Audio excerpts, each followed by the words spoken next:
GT Holidays, South India's #1 travel brand.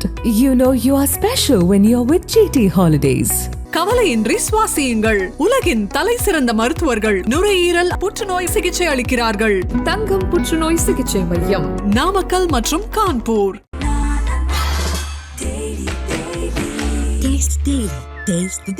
December 6 தமிழக அரசியலில் திருப்பம் ஏற்பட போகுது. விஜய் திருமா ஒரே மேடையில் கூட்டணி உடைய போது திருமாவும் விஜயும் கைகூக்க போறாங்க. அப்போ இவர் எலெக்ஷனில் ஒர்க் பண்ணது, இவருக்கு பொலிட்டிக்கலாக நாலேஜ் இருக்கிறது, உங்கள் கொள்கை பிடிச்சிருக்கு, நான் இந்த கட்சியில் இணைந்து செயலாற்ற விரும்புகிறேன்னு அவர் சொல்லி அவர் இணைத்து கொள்ளப்பட்டார். இந்த பின்புலமெல்லாம் அவருக்கு பார்க்கப்பட்டது. அதாவது இந்த மார்ட்டின் அவருடைய மருமகன் என்பதை மட்டுமே கவனத்தில் கொண்டு மற்ற இதெல்லாம் ஒதுக்க முடியாதுல்ல. ஒரு துணை பொதுச்சாளராக இருக்கிறதுனால நீங்கள் கவனமாக பேசுங்கள் என்ற அறிவுரையும் கொடுத்திருக்காங்க. அரசியல் பேசக்கூடாது அப்படிங்கிற அறிவிலும் அம்பேத்கரை பேசக்கூடாது என்பதை விட கவனமாக பேசுங்க, மனசுல வச்சு பேசுங்க. கொள்கைக்கு மீறியே அவர் பேசியிருக்காரு. கூட்டணியில் இருக்கக்கூடிய கட்சியே இவ்வளவு முரணா விமர்சிச்சிருக்காரு. அப்போதும் நடவடிக்கை எடுக்க இவ்வளவு தாமதமா? அப்ப ஆதவ அர்ஜுனாவின் கட்டுப்பாட்டில் தான் திருமாவளவன் அவர்கள் இருக்காரு அப்படிங்கிற 2 விமர்சனங்கள் இருக்கு.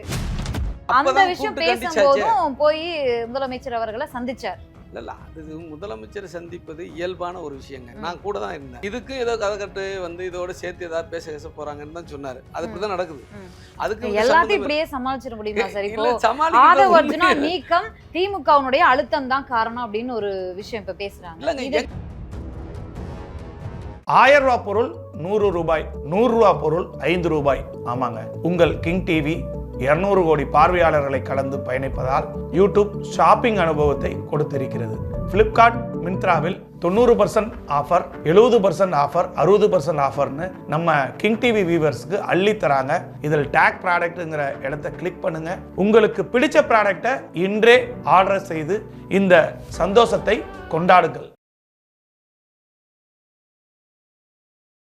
கிங் டிவி நேயர்களுக்கு வணக்கம்.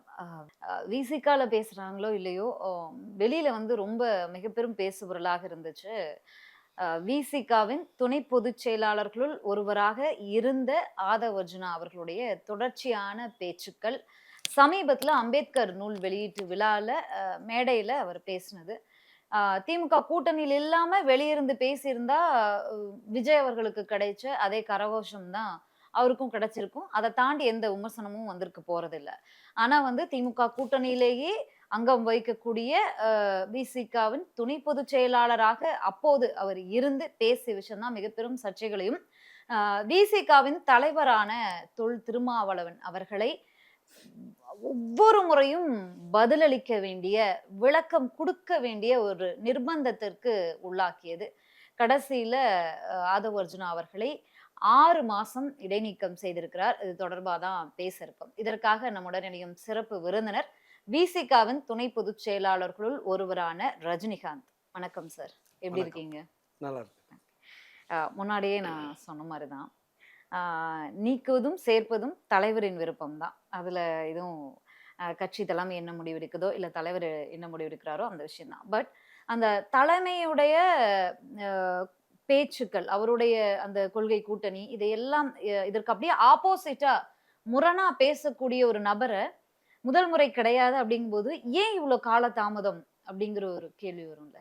இல்லை, இது கால தாமதம் கிடையாது. காரணம் என்னன்னா, ஆதவ அர்ஜுனா எங்க கட்சிக்குள்ள இணைஞ்சது இந்த 2014 ஜனவரி 26 திருச்சி சிறுகனூரில் நடைபெற்ற வெல்லும் ஜனநாயக மாநாட்டு மேடையில தான் அவர் தன்னை விடுதலை சிறுத்தையா இணைத்து கொண்டார். 2024 இந்த ஆண்டு தான். இந்த ஆண்டு ஜனவரி 26 வெல்லும் ஜனநாயக மாநாட்டு மேடையில் இணைச்சிக்கிட்டாரு. அதன் பிறகு அவர் செயல்பட்டுக்கிட்டு இருந்தாரு. தலைவரும் அவருக்கு உரிய அங்கீகாரமும் கொடுத்தாரு, துணை பொதுச் செயலாளர் அங்கீகாரம் கொடுத்தாரு. ஆனால் சமீப காலமாக அவருடைய கருத்து தான் தோன்றித்தனமாகவும் தலைவருடைய வழிகாட்டுதலை அறிவுரையை மீறுகிற வகையிலும் இருந்துச்சு. அப்படி இருக்கும் பொழுது, அப்படி தலைமையை மீறி, கட்சியினுடைய ஒரு நிலைப்பாட்டை மீறி இப்படியெல்லாம் பேசக்கூடாது என்று அவருக்கு அறிவுரை வழங்கப்பட்டது. இது எடுத்தங்கவுத்தன்னு எடுத்த நடவடிக்கை இல்லை. நீங்கள் இதுக்கு முன்னாடி எங்களுடைய கூட்டணியுடைய தலைமை வைத்திருக்கிற திமுகவுடைய முக்கியமான தலைவராக இருக்கிற உதயநிதியை துணை குறித்து ஒரு முதலமைச்சர் உதயநிதி. உதயநிதி குறித்து ஒரு கமெண்ட் பண்ணாரு. ம். விமான சாகசம் குறித்து அவருடைய கருத்து வெளியிட்டாரு. அப்போ வந்து அது கூட்டணிக்கு நெருக்கடியை ஏற்படுத்தியதாக இருந்தது. அப்போ அவர கூப்பிட்டு விளக்கம் கேட்கிற பொழுது, எனக்கு அந்த நோக்கம் இல்ல. என் மனசுல பட்டத பேசிட்டேன். அப்படின்னெல்லாம் வந்து சொன்னாரு. அப்போ அவருக்கு இது முதல்ல பேசக்கூடாது என்று அறிவுரை தலைவர் வழங்கினாரு. கட்சியினுடைய தலைமை குழுவிலிருந்து அந்த அறிவுரை கொடுக்கப்பட்டது. உயர்நிலை கூட்டத்திலே ம். நாங்க கருத்து சொல்லி அந்த கருத்தையும் தலைவர் வந்து தெரிவிச்சாரு. ம். அதன் பிறகும் திருப்பி இந்த இது புத்தக ஃபர்ஸ்ட் வெளியீட்டு அந்த விஷயத்தையே ஆ, நம்ம வந்து ஜென்ரல் பீப்புள் மக்கள்லாம் வந்து நம்ம ஏதாவது பேசுவோம். நம்ம மைண்ட்ல ஒண்ணு வச்சுட்டு பேசுவோம். வெளியில புரிஞ்சு கொள்றவங்க வேற ஒண்ணு புரிஞ்சுப்பாங்க.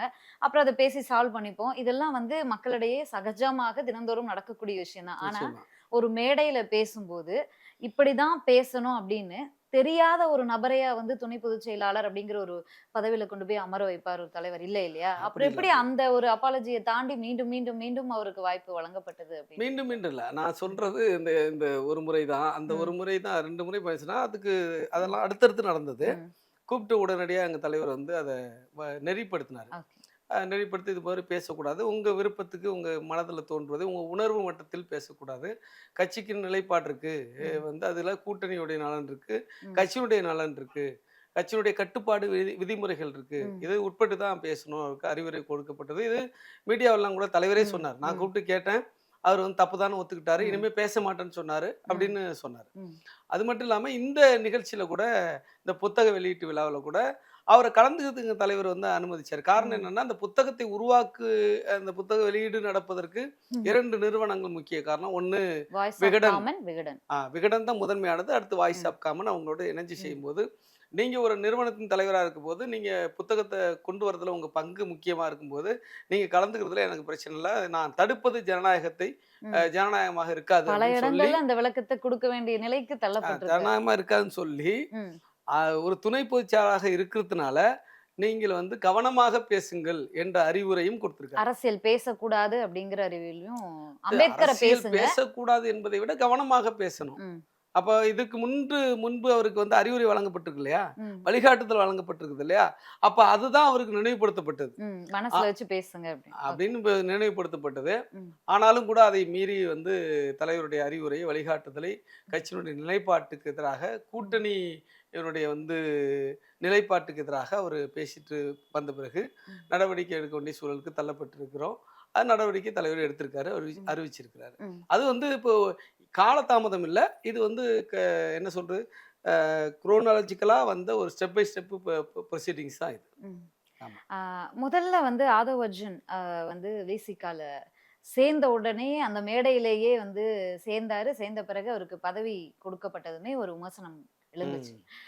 நீங்க எதற்கெல்லாம் எதிராக குரல் கொடுக்குறீங்களோ, இப்ப லாட்டரி சீட்டுக்கெல்லாம் எதிராக பல்வேறு நேரங்கள்ல குரல் கொடுத்திருக்காரு. அப்படிங்கும்போது அந்த குடும்பத்துல இருந்து வரக்கூடிய ஒரு நபரை வந்து உடனே கட்சியில் ஏத்துக்கப்பட்டது, உடனே ஒரு பொறுப்பு கொடுக்கப்பட்டது அப்படின்னு பல்வேறு விமர்சனங்கள் வந்துச்சு. இன்று வந்து கடைசியா அது இங்க போய் முடிஞ்சிருக்கு அப்படிங்கும்போது, ஏன் இத நம்ம தவறு பண்ணிட்டோமோ அப்படிங்கிற ஒரு விஷயமும் ஆலோசிக்கப்பட்டதா? இல்ல அப்படி நம்ம எடுத்துக்க வேண்டியதில்ல. ஏன்னா ம். காரணம் என்னன்னா, ஒரு குடும்பத்துல கூட ஒருத்தருக்கு ஒரு நிலைப்பாடு இருக்கும். இன்னொருத்தருக்கு வேற நிலைப்பாடு ம். இருக்கும். ஆ ஒரே குடும்பத்திலேயே வந்து ம். போலீஸ் அதிகாரியும் இருப்பாங்க. அல்லது வந்து சமூக விரோதம் செய்றவங்களும் கூட ஒருத்தவங்க இருக்கலாம். ஒரு கட்சியிலயும் இருப்பாங்க. அது அவங்கவங்க விருப்பம் தான். விருப்பம்னு ம். வச்சுங்களேன். அப்ப இவர் வந்து லாட்டரி அதிபர் மார்ட்டினுடைய மருமகன் என்பதனாலே புறக்கணிப்பது என்பது ம். அது ஜனநாயகமா இருக்க முடியாது. ம். அதுவுமே ஒரு ம். சனாதனமா தான் இருக்க முடியும். ம். ம். அப்போ வந்து அவரு ஒரு பொலிட்டிக்கல் சயின்ஸ் ஸ்டூடெண்டா இருக்கிறாரு. ம். அது மட்டுமல்ல ஒரு வாய்ஸ் ஆஃப் காமன் சொல்லிட்டு ஒரு ம். எலெக்ஷன் ஸ்ட்ராட்டஜிஸ்டா ஆமா. இருக்காரு. ம். அந்த நிறுவனத்த வச்சு. ம். அது மட்டும் இல்லாம தேர்தல்ல அவரு ஒர்க் பண்ணியிருக்காரு. ம்.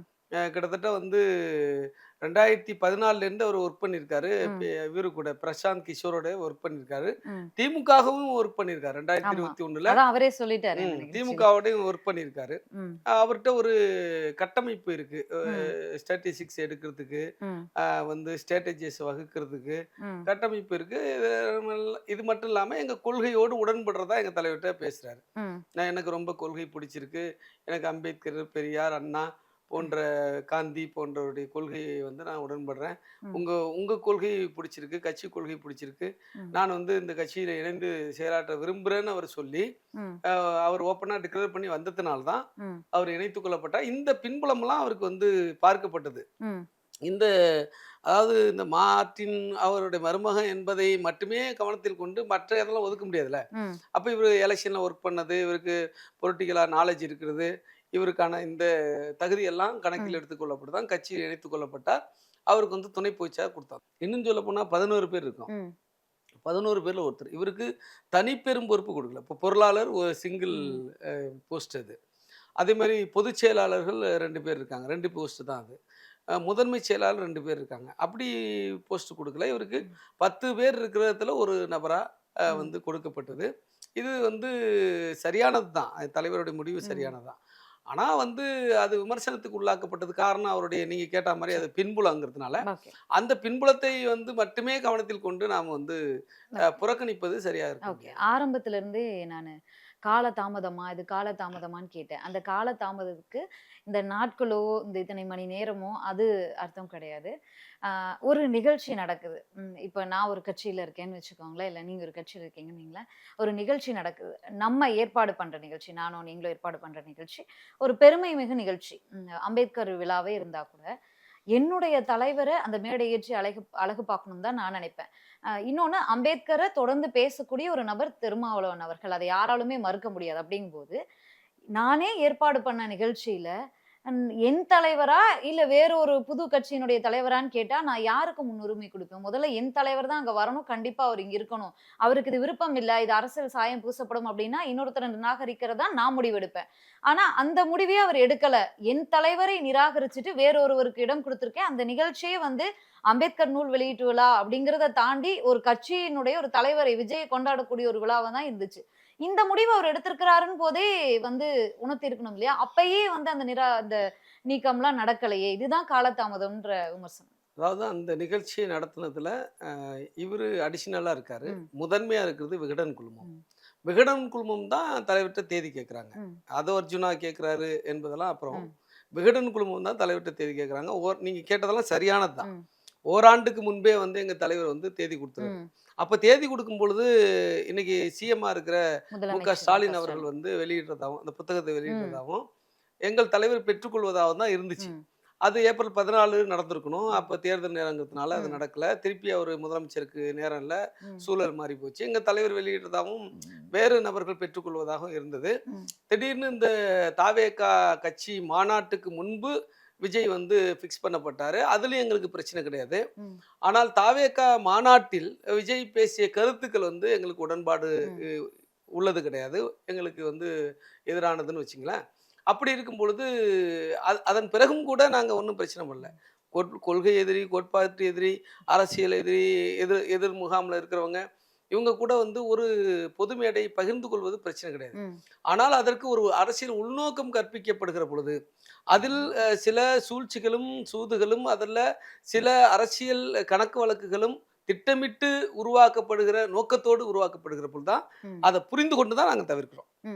அப்போ வெளிப்படையாக சொல்ல போனால் இந்த நிகழ்ச்சி எப்போ நெருடலை ஏற்படுத்துதுன்னா, தினமலரில் ஒரு தலைப்பு செய்தி, முதல் பக்க செய்தி போடுறாங்க. டிசம்பர் 6 தமிழக அரசியலில் திருப்பம் ஏற்பட போகுது, விஜய் திருமா ஒரே மேடையில் அப்படின்னு போட்டு வரும்போது அதை குறித்து உடனே விவாதங்கள் ஏற்படுது. அந்த விவாதங்களில் வந்து கூட்டணி உடைய போகுது, திருமாவும் விஜயும் கைகோக்க போகிறாங்க அப்படி இப்படின்னு சொல்லும் பொழுது, அப்போ அதன் பிறகு நாங்கள் ஒரு டிஸ்கிரீட் என்கொயரி பண்ணுவோம்ல, எங்கள் தலைவர் பண்ணுவார் இல்லையா, அந்த டிஸ்கிரீட் என்கொயரியில் இந்த நோக்கம் வந்து தவறானது, இதில் வந்து அரசியல் உள்நோக்கம் இருக்கிறது, புத்தக வெளியீட்டு விழாக மட்டும் இல்லாமல் இதில் ஒரு சதி அடங்கி இருக்கிறது, ஒரு உள்நோக்கம் அடங்கி இருக்கிறது என்பதை புரிந்து கொண்டதனால தான் நாங்கள் அதை தவிர்த்துட்டோம், வேண்டான்னு சொல்லி தவிர்த்துட்டோம். அதனால தான் வந்து சூதறிந்து தவிர்த்தோம், இன்னொரு வந்து சூழ்ச்சி அறிந்து தகர்த்தோம்னு தலைவர் எதை சொல்லியிருக்காரு. அந்த அந்த முழக்கத்தை சொல்லி ஒரு தாய் சொல்லுங்கிற கட்டுரையில சிறப்பாக சொல்லியிருக்காருன்னு வச்சுக்கோங்க. அதுல ஆதவ அர்ஜுனா யாதும் உணர்ந்தே தவிர்த்தோம், பகையின் சூதும் அறிந்தே தகர்த்தோம். பகையின் சூதும் அறிந்தே தகர்த்தோம். அப்போ வந்து இதெல்லாம் புரிஞ்சுக்கிட்டு தான் நாங்க வந்து இதை தெரிஞ்சுக்கிட்டு தான் நாங்க வந்து தகர்த்துக்கிறோம். நாங்க வந்து போகல, தலைவர் அந்த முடிவு எடுக்கிறார். இப்போ இதுல ரெண்டாவது கொஸ்டினுக்கு நம்ம பதில் சொல்றோம். இதுல வந்து ஆதவ அர்ஜுனா இப்படி ஒரு முடிவு எடுக்கலாமான்னா, ஆதவ அர்ஜுனா அடிஷனலா இருக்கிறாரு. ம். அவரு தன்னுடைய கருத்தை சொன்னாரா சொல்லலையா அது அவருக்கே வெளிச்சம். ஆனா முடிவு வந்து விகடன் குழுமத்தால் தான் தெரிவிக்கப்படுது. ம். விகடன் குழுமம் வந்து நினைச்சிருந்தா ஆதவ அர்ஜுனாவிட்ட வந்து அவங்க எல்லாம் சேர்ந்து பேசி எங்க தலைவரை கூப்பிட்டுருக்கலாம். ஏன்னா 1 வருஷத்துக்கு முன்னாடி ஃபிக்ஸ் பண்ணப்பட்டவர். ம். ஆனா விஜய் தான் முக்கியம், எங்க தலைவர் முக்கியம் இல்லை என்று அவர்கள் எடுத்த முடிவு என்பது ம். உண்மையில் யாருமே அதை பத்தி பேசலையே. ம். யாரும் எங்க தலைவரே அதை வருத்தப்பட்டிருக்காரு. ம். என்னடா அது இப்ப விசிகாவுடைய வரலாறு வருத்தப்படும் போது கூட விகடனை சொல்லி மட்டும்தான் வருத்தப்பட்டார் ஒழிஞ்சு வாய்ஸ் ஆஃப் காமனை பத்தி எதுவுமே பேசல. ஒரு நிகழ்ச்சி அப்படிங்கும்போது அந்த ஈவென்ட் மேனேஜ்மெண்ட் கம்பெனி இருக்கு இல்லையா, அதுதான் முழு ஏற்பாடுகளையும் பண்ணும். ஒவ்வொரு இடத்துல இருந்து அந்த கட்டுரை வாங்கினதை கூட இவங்க தான் பண்ணியிருக்காங்க. இந்த புக்குக்கான 70% ஒர்க் வந்து வாய்ஸ் ஆஃப் காமனோட தான். அதை பப்ளிஷ் பண்றது, அதை டெலிகாஸ்ட் பண்றது, அந்த உரிமையை ஒரு ஒரு கலோக்கியில சேர்ந்து வந்து விகடன் சேர்ந்து இருக்கிறது அதற்கு பிறகுதான். அதனால முடிவெடுக்கிற உரிமை இவரிடமும் இருந்திருக்கிறது. அந்த இடத்துலயே விசிகாவினரே கொந்தளிச்சிருக்க வேண்டாமா? அது வந்து அம்பேத்கர் நூல் வெளியீட்டு விழா. எல்லாத்துக்குமான தலைவர் அம்பேத்கர் அப்படிங்கும்போது, அந்த இடத்துல மேடையில தன் தலைவர் இல்லையே அப்படிங்கிறத தன் கட்சியினுடைய பொதுச் செயலாளர் பண்றாரு அப்படிங்கும்போது, விசிகாவினரே அங்க கொந்தளிச்சிருக்க வேண்டாமா? இல்ல. ஏன் இந்த அமைதி? ஏன் இந்த மௌனம்? அமைதியெல்லாம் இல்லை. எங்க தலைவர் தான் ஆ. முடியாதுன்னு சொல்லிட்டாரு. ம். விசிகாவுக்கு வந்து ஒரு விளக்கத்தையும் கொடுத்திருக்காரு தாய்ச்சொல் மூலமா. ம். அது அவர் வாய்ஸ் ஆஃப் காமன்ங்கிற அடிப்படையில் தான் அவர் அது அங்க வந்து செயல்படுறாரு. ம். அதுல ஒரு துணை பொதுச்சார்னு அது போடலையே. ம். அப்ப விசிகா என்பது முற்றிலும் தவிர்க்கப்பட்டு கொண்டது. ம். அவர் நம்ம கட்சியில இருக்கிறாருன்றதுனால அவருடைய மற்ற நடவடிக்கைகள் கூடாதுன்னு சொல்ல முடியாது. தடுக்க கூடாதுன்னு சொல்ல இருக்கக்கூடாதுன்னு சொல்ல முடியாது. அதான் ஜனநாயக உரிமை அவருக்கு இருக்கு. ஆனாலும் வந்து நீங்க கேட்கிற கேள்விப்படி அதை அவர் யோசிச்சிருக்கலாம், அல்லது அவர் வந்து விகடன் குழுமத்திற்கு அழுத்தம் கொடுத்திருக்கலாம். அது அவர் செய்யாதது அவரை கேட்டாதான் தெரியும் ஏன் அவர் பண்ணலன்ட்டு. ம். அதெல்லாம் சேர்ந்து அம்பேத்கர் தான் நூலை நடவடிக்கை. வெளியிடக்கூடிய தகுதி, அந்த உழைப்பு, அதற்கான ஒரு நபராக நிச்சயமா. திருமாவளவன் இல்ல, விஜய் சரியான ஆள் தான் தேர்ந்தெடுக்கிற இடத்துல விசிகாவின் முன்னாள் துணை பொதுச் செயலாளர்ல ஒருவருடைய முடிவு வந்து இருந்திருக்கிறது அப்படிங்கிறது எல்லாருக்குமே வருத்தத்துக்குரிய ஒரு விஷயமா தான் விஷயம் தான் இருக்கு. நிச்சயமா. தாமதமான விஷயம் அப்படிங்கும்போது இதற்கு இல்ல, முன்பாகவே தாமதம் கிடையாது. ம். நீங்க இது வந்து 6ஆம் தேதி நடந்திருக்கு. இந்த நூல் வெளியீட்டு விழா 6ஆம் தேதி நடந்திருக்கு. 7, 8 2 நாள் தான் இடையில. ம். சரிங்களா? 7, 8 2 நாள் எங்க தலைவருக்கு இது ஏற்கனவே ஒப்புக்கொள்ளப்பட்ட நிகழ்ச்சிகள் நிறைய. நேத்து கூட இங்க இல்ல அவரு. மதுரைக்கு ம். போயிட்டாரு. முந்தாநேத்து கூட வந்து நூல் வெளியீட்டு விழா 7ஆம் தேதி வந்து அதே ஆனந்த் டெல்டமுடைய வச்சு நூல் வெளியீட்டு விழா. அப்புறம் அது அது ஈவினிங் ஆமா. வரையும் போயிடுச்சு. ம். மறுநாள் மதுரைக்கு போயிட்டாரு. ம். வந்த பிறகு நடவடிக்கை அறிவிச்சாரு. இதுல எங்க தாமதம்? சரி, அறிவிச்ச பிறகு நேராக முதலமைச்சரை சந்திக்க போயிருக்காரு. ஏற்கனவே வந்து ஒரு விமர்சனங்கள் எழுந்திருக்கிறது. இந்த அறிவிப்புக்கு முன்பு வரை பல்வேறு விமர்சனங்கள் இருக்கு. அதுல முக்கியமான இன்னொன்றும் என்ன அப்படின்னா, திமுகவின் அழுத்தத்துக்கு பயந்து திருமா செயல்படுகிறார் அப்படின்ற ஒரு, அதாவது நிகழ்ச்சியில கலந்து கொள்ளல அப்படிங்கும் போதே திமுகவின் அழுத்தத்துக்கு பயந்துதான் நிகழ்ச்சியில கலந்துக்கல அப்படிங்கிற ஒரு விமர்சனம். அதன் பிறகு ஆதவ அர்ஜுனா மேல நடவடிக்கை எடுப்பதற்கு இவ்வளவு காலதாமதமா? கொள்கைக்கு மீறியே அவர் பேசியிருக்காரு. கூட்டணியில் இருக்கக்கூடிய கட்சியே வந்து இவ்வளவு முரணா விமர்சிச்சிருக்காரு. அப்போதும் நடவடிக்கை எடுக்க இவ்வளவு தாமதமா? அப்ப ஆதவ அர்ஜுனாவின் கட்டுப்பாட்டில் தான் திருமாவளவன் அவர்கள் இருக்காரு அப்படிங்கிற 2 விமர்சனங்கள் இருக்கு. அதாவது ம். எங்கள் தலைவரை கட்டுப்படுத்துவதற்கு யாரும் இல்லை. ம். அவரு டைரக்ட் பண்றதுக்கு இங்க யாருமே கிடையாது. எங்க கட்சியிலும் இல்ல, வெளியிலயும் இல்ல. அவரை நிர்பந்திப்பதற்கும், மிரட்டுவதற்கும், ம். அவரை வந்து அச்சப்பட வைப்பதற்கும், அல்லது அவருக்கு அழுத்தம் கொடுத்து அந்த அழுத்தத்திற்கு வந்து செயல்பட வைப்பதற்கும் யாரும் கிடையாது. ம். அதே மாதிரி அப்படிப்பட்ட அழுத்தங்களுக்கும் நிர்பந்தத்திற்கு உள்ளாகிற நபரும் எங்கள் தலைவர் கிடையாது. ம். அவரு தகுதி வாய்ந்த, உறுதியான, தெளிவான முடிவு கொண்ட, உறுதியான வந்து நிலைப்பாடை எடுக்கக்கூடிய தலைவர். அவரே சொல்லியிருக்காரு, என்னை நிர்பந்திக்கக்கூடிய அளவிற்கு, எனக்கு அழுத்தம் கொடுக்கக்கூடிய அளவிற்கு நான் ஒன்றும் பலவீனமானவன் அல்ல ம். என்று தெளிவுபடுத்தியிருக்கிறார். அதாவது இந்த முடிவு ஆதவ அர்ஜுனா மீது நடவடிக்கை எடுக்க வேண்டும் என்கிற முடிவு ம். 6ஆம் தேதிக்கு அடுத்து 7ஆம் தேதியே வந்து உயர்நிலை கூட்டம், அதாவது ம். தலைமை நிர்வாக குழு கூடிருச்சு. ஓகே. தலைமை நிர்வாக குழுவில் எங்க தலைவர், 2 பொதுச் செயலாளர்கள், ம். ஏனைய முன்னணி நிர்வாகிகள் இருக்காங்க. ம். அது கூடி இந்த முடிவுக்கு வந்துட்டாங்க. ம். நான் சொன்ன மாதிரி 7ஆம் தேதி இரவு தான் அந்த கூடி முடிவுக்கு வர முடிஞ்சுச்சு. 8ஆம் தேதி தலைவர் இங்கே இல்லை. 9ஆம் தேதி வந்தோடனே அறிவிச்சிட்டாரு. ம். அதே சமயத்தில் பெஞ்சல் புயல் எப்போ வந்தது, ம். அதை வந்து மக்கள் பாதிக்கப்பட்டிருக்காங்க. ம். அதற்காக அரசினுடைய முதலமைச்சர் நிவாரண நிதிக்கு நிதி கொடுக்க வேண்டும் என்று ஏற்கனவே எங்கள் தலைவர் முடிவு செய்து தான். ஓகே. ஒரு 10 லட்சம் அதை வந்து நாங்க தயார் பண்ணி தான் கொடுக்க முடியும். நாங்க ம். பல கோடி வச்சிருக்கிற கட்சி இல்ல. ம். அப்போ அதற்கு முன்பே இந்த பணத்தை வந்து ரெடி பண்ணிட்டு 2 எம்பிக்களுடைய சம்பள தொகை தானே கொடுத்திருக்கீங்க. அது கூட முடிவு எப்படி எடுக்கப்பட்டதுன்னா, இந்த அமௌண்ட் அரேஞ்ச் ஆகலைங்கிறதுனால தான் சம்பளத்தை கொடுங்க அப்படின்னு சொல்லி கேட்குற சூழலுக்கு நாங்கள் இருக்கோம். ரைட்டுங்களா? அப்போ அரேஞ்ச் பண்ணுறதுக்கு முயற்சி பண்ணுறோம். பணம் அரேஞ்ச் ஆகலை. அப்புறம் வந்து சம்பள பணத்தை வந்து 1 மாத சம்பளத்தை எம்எல்ஏக்கள்கிட்டையும் 2 மாத சம்பளங்களை வந்து எம்பிக்கள்கிட்டையும் வந்து வாங்கி நாங்கள் இன்னைக்கு கொடுக்குறோம். இதுக்கும் அதுக்கும் எந்த ஒட்டும் இல்லை. நீங்களே முன்னாடி சொல்லும் போதே சொல்றீங்க பெஞ்சல் புயல் எப்ப வந்துச்சு அப்படிங்கிற அப்பதான் அந்த சந்தேகங்கள் வர செய்யும். இல்ல அந்த புயல் வந்த உடனே ஏன் சரி இந்த சந்தேகம் ஏன் வருது பணம் அரேஞ்ச் பண்ண இதற்கு முன்பாக அந்த துணை முதலமைச்சர் விஷயம் பேசினார் இல்லையா? சினிமாக்காரவங்க எல்லாம் வந்து துணை முதலமைச்சர் ஆகும்போது எங்க தலைவர் வந்து துணை முதலமைச்சர் ஆக கூடாதா அப்படின்னு அந்த விஷயம் பேசும்போதும் போய் முதலமைச்சர் அவர்களை சந்திச்சார். இல்ல அது முதலமைச்சர் சந்திப்பது இயல்பான ஒரு விஷயங்க. அதுக்கு சம்பந்தமே கிடையாதுங்க. அவரு வந்து எங்க தலைவர் நேத்து கூட சொல்லிட்டு இருந்தாரு. நான் கூட தான் இருந்தேன். நாளைக்கு நம்ம நிவாரணத்தை கொடுக்க போறோம். இதுக்கும் ஏதோ கதை கட்டு வந்து இதோட சேர்த்து ஏதாவது பேச போறாங்கன்னு தான் சொன்னாரு. அது இப்படிதான் நடக்குது. அதுக்கு எல்லாத்தையும் இப்படியே சமாளிச்சிட முடியுமா சார்? இப்போ ஆதவ அர்ஜுனா நீக்கம் திமுகவுடைய அழுத்தம் தான் காரணம் அப்படின்னு ஒரு விஷயம் இப்ப பேசுறாங்க. அதாவது ஒரு விஷயம் புரிஞ்சுங்க. நாங்க திருப்பி உங்கள்ட்ட தெளிவா சொல்றேன். எங்கள் கட்சிக்கு ஒரு நற்பெயர் இருக்கிறது, ஒரு கிரெடிபிலிட்டி இருக்கு. எங்க தலைவருக்கு மிக முக்கியமா ஒரு கிரெடிபிலிட்டி இருக்கு. நாங்கள் எதிர்த்தால் யாரையும் நேர்மையாக எதிர்ப்போம், ஆதரித்தால் நேர்மையாக ஆதரிப்போம். ஆதரித்தாலும் அவர்கள் ஏதாவது குற்றம் குறைகள் இருந்தால் அதையும் சுட்டி காட்டும், அதுக்கு எதிராகவும் போராடுவோம். அப்படிதான் வந்து திமுக ஆட்சிக்கு வந்த பிறகு அதிகமான போராட்டங்களை அரசுக்கு எதிராக காவல்துறைக்கு எதிராக நடத்திய ஒரு கட்சி அதிமுக கிடையாது, பாஜக கிடையாது, விசிகா தான். நீங்க வெங்க வெயில் பிரச்சனையாக இருந்தாலும் 3 கட்ட போராட்டம் நடத்திருக்கிறோம். அதே போல வந்து பிரயோஜனம் ஒரு கேள்வி வரும்ல. நாங்க ஆட்சியில இருக்கிறோம். அதே மேடையிலே விஜய் நாங்க ஆட்சியில இருக்கிறோம். அதே மேடையிலே விஜய் பேசினாரு. அப்பயாவது நீங்க கொந்தளிச்சிருக்கணும்ல. ஒரு துரும்பையாவது கிள்ளி போட்டதா ஆளுங்கட்சி அப்படின்னு கேட்டாரு இல்லையா? அப்ப அதே மேடையில உங்க கட்சியினுடைய துணை பொதுச் செயலாளர் அன்று இருந்தார் இல்லையா? ஏதாவது பேசினாரா? விஜய் அவர்கள் பேசுவதற்கு சிரிச்சிட்டு தானே உட்கார்ந்து இருந்தாரு. அதான் வேங்க வயலுக்கு எதிராக போராட்டம் நடத்திருக்கோம். ஸ்ரீமதி பிரச்சனையில் நாங்கள் தான் போராடினோம், எங்கள் தலைவர் தான் போராட்டம் நடத்தினார். இப்படி வந்து அதே மாதிரி மேல்பாதி கோவில் நுழைவு பிரச்சனை, மதுரையில் கொடியேற்ற பிரச்சனை என்று நீங்கள் அதிகமான போராட்டங்கள் நாங்கள் தான் நடத்தியிருக்கிறோம். அப்போ கூட்டணியில் இருந்தாலும் நாங்கள் எல்லாத்துக்கும் உடன்பட்டு போராள் இல்லை. மது ஒழிப்பு மாநாடு நடத்தியிருக்கிறோம். அது அரசுக்கு எதிரானதான், திமுக கட்சி நடத்துகிற இந்த ஆட்சிக்கு எதிரானது தான். அப்போ நாங்கள் மக்கள் நலனில் சமரசம் செய்து கொள்ளவில்லை. நாங்கள் மக்கள் நலனுக்கு ஒருபோதும் எதிராக இருந்தாக்கா ஒருபோதும் விடுறதில்லை. நாங்கள் வந்து அதுக்கு எதிராக போராட்டம் பண்ணுறோம். இது போல் யாரும் இருக்க மாட்டாங்க. ஒரு சரியான எதிர்கட்சியாக நாங்கள் செயல்பட்டு இருக்கோம். அப்படி இருக்கும் பொழுது திமுக எங்களுக்கு எந்த விதத்திலையும் அழுத்தம் கொடுக்க முடியாது. அழுத்தம் அவர்கள் கொடுக்கவில்லை. இந்த கூட்டணியை காப்பாற்றுகிற தேவையும் அவசியமும் கடமையும் எங்களுக்கு இருக்கு. ஏன்னு கேட்டீங்கன்னா, இந்த தமிழ்நாட்டில் சனாதன சக்திகள், பாஜக, RSS போன்றவர்கள், சங்க பரிவாரங்கள் இங்கே கால் ஊன்று விடக்கூடாது, சமூக நீதிக்கு இங்கே குந்தகம் வந்துவிடக்கூடாது என்பதற்காகத்தான் ஒரு கொள்கை கூட்டணியாக நாங்கள் இருக்கிறோம், ஒரு கோட்பாட்டு கூட்டணியாக இருக்கிறோம், ஒரு பொது நோக்கத்தோடு நாங்கள் இணைந்திருக்கிறோம். அப்போ அந்த கூட்டணியை உருவாக்கியதில் எங்களுடைய பங்கு, எங்கள் தலைவர் டாக்டர் எழுச்சித்தமிழுடைய பங்கு மிக முக்கியமானது. ஆகவே கூட்டணியை காப்பாற்ற வேண்டும் என்பது எங்களுக்கு இருக்கு. அதே போல இவர் வந்து தலைமையை மீறி பேசுறாரு, அறிவுரை மீறி பேசுறாரு, கட்சியினுடைய நிலைப்பாட்டுக்கு எதிராக பேசுறாருன்னா அப்போ எங்களுடைய கட்சியினுடைய கட்டுப்பாட்டு இருக்குல்ல, அதுக்கு குந்தகம் வருதா இல்லையா?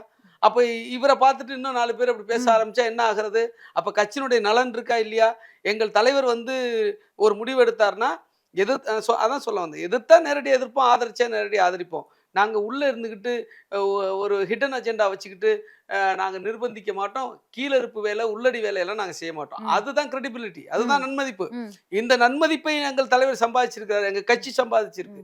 இது வந்து இங்கே அவர் இருந்துக்கிட்டு எத்தனை பேர் என்ன கேட்டாங்க, ஆதவ அர்ஜுனா பேசும்பொழுது உங்க தலைவர் பேச விட்டு வேடிக்கை பார்க்குறாரா? அதான் நானும் கேட்க வரேன். வேலை பண்ண மாட்டோம், அதுதான் நான் சொல்ல வரேன். காலமா பேச விட்டது ஆரம்பத்துல இருந்தே அவர் பேசும்போது பேச விட்டு அமைதி காக்குறாரு, திரும்ப பேச விட்டு அமைதியா இருக்காரு. 4 மாதம் ஒரே கூட்டணியில இருந்துட்டு ஒரு வார்த்தை முரணா வச்சா கூட அது பிரச்சனை தான். அதாவது எதிர்கட்சிகளுக்கு ஒரு இதை நீங்க கொடுக்குறீங்க. ஒரு விஷயம் புரிஞ்சுங்க, அவர் வந்து இப்ப உதயநிதி குறித்து ஒரு கருத்து சொன்னாரு, விமான சாகசம் குறித்து ஒரு கருத்து, அது ரெண்டும் அடுத்தடுத்து வந்தது. அடுத்து இப்போ விமான சாகசம் கூட பிரச்சனை இல்ல, அடுத்தடுத்து வந்தது. அடுத்து இப்போ அப்ப அதுக்கு நாங்க கூப்பிட்டு அவரை கண்டிச்சிருக்கிறோம், அவருக்கு அறிவுரை சொல்லியிருக்கிறோம். அப்படி ஒரு நடவடிக்கை நடந்திருக்கு, அதுவும் நடவடிக்கை தான். அதே மாதிரி ஊடகத்தை வெளிப்படையாக தலைவர் அறிவிச்சிருக்காரு. அவர்கிட்ட கூப்பிட்டு விளக்கம் கேட்டா தப்புன்னு ஒத்துக்கிட்டாரு, இனிமேல் செய்ய மாட்டேன்னு ஒத்துக்கிட்டாருன்னு சொன்னாங்க. இது ஒரு நடவடிக்கை முடிஞ்சிருச்சு. அடுத்த நிகழ்ச்சியிலேயே நாங்க நடவடிக்கைக்கு வந்துட்டோம். இது எப்படி தாமதம்? எப்படி தாமதம் இருக்க முடியும்? அப்ப எங்களுடைய நன்மதிப்புக்கு, எங்க கட்டுக்கோப்புக்கு ஒரு சிக்கலை அவர் உருவாக்குறாரு. நம்பகத்தன்மைக்கு ஒரு சிக்கலை உருவாக்குறாரு. என்ன நம்பகத்தன்மை? நாங்க கூட இருந்துகிட்டு குழி பறிக்கிறது இல்ல, நிர்பந்தம் கொடுக்கறது இல்ல, ஏதோ ஒரு உள்நோக்கத்தை வச்சுக்கிட்டு இன்னொருத்தர் பேச விட்டு வேடிக்கை பார்க்குற தலைவர் எங்கள் தலைவர் இல்லை. எதுவாக இருந்தாலும் நேர்மையாக தான் இருப்போம். பிடிச்சா இருப்போம், பிடிக்கலன்னா கொள்கை மீறினால், கோட்பாட்டை மீறினா நாங்கள் வெளில போகிறோம், அவ்வளோதான். அப்போ அந்த கூட்டணியை நாங்கள் உருவாக்குனதுல பங்கு வச்சிருக்கும் போது அப்போ அந்த நம்பகத்தன்மை இப்போ நீங்கள் கேட்டீங்கல்ல, அப்போ நீங்கள் மட்டும் இல்லை, நிறைய பேர் கேட்டாங்க. அங்கே விவாதங்கள் நடந்தது. அர்ஜுனை வச்சு இவர் பேச விட்டு வேடிக்கை பார்க்குறாரு, பேரத்தை கூட்ட பார்க்குறாரு. இதெல்லாம் ஒரு நன்மதிப்புக்கு இழுக்கு தானே. அப்போ இந்த எங்கள் கட்சியினுடைய நன்மதிப்பு, எங்கள் கட்சியினுடைய கட்டுப்பாடு, எங்கள் கட்சியினுடைய நம்பகத்தன்மை, எங்கள் தலைவருடைய கிரெடிபிலிட்டி, நம்பகத்தன்மை, இதுக்கு சிக்கல் ஏற்பட்டிருக்கு இவரால். அதே போல கூட்டணியுடைய நலனுக்கும் சிக்கல் ஏற்பட்டிருக்கு. இதற்காகத்தான் நடவடிக்கையை தவிர, இது நாங்க சுயமாக எடுத்த முடிவை தவிர எந்த அழுத்தத்தின் காரணமாக நாங்க முடிவு எடுக்கல. அப்படி அழுத்தத்திற்கு ஆட்படுகிற ஆட்களும் நாங்கள் இல்லை. விரைவில் அதுக்கெல்லாம் முடிவு கிடைக்கட்டும், விடை கிடைக்கட்டும், உங்களுக்கு அந்த பெருமை சேரட்டும் விசிகாவிற்கு அப்படின்ற வாழ்த்துக்களோடு விடை பெறலாம். நன்றி.